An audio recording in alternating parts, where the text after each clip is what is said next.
How to cut silence in Audiate. First of all, open your audio project in Audiate.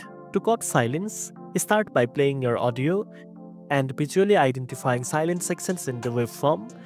These appear as flat or very low amplitude areas. Use your mouse to select the silent portions you want to remove.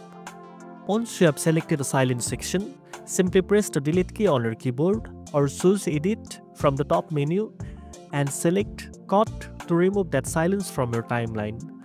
This will effectively shorten your audio by removing unwanted gaps. Audiate doesn't have an automatic silence removal feature, so you will need to manually select and cut silent parts.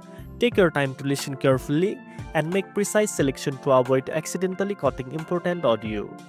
After you finish cutting all the silent section, play back your audio to make sure the flow sounds natural and seamless. Adjust volume levels or add effects like the volume leveler if needed to maintain consistent sound throughout your project. And that's it. Now you know how to cut silence in Audiate. If you found this video helpful, don't forget to like, share and subscribe for more tech tips. Thanks for watching and I'll see you in the next one.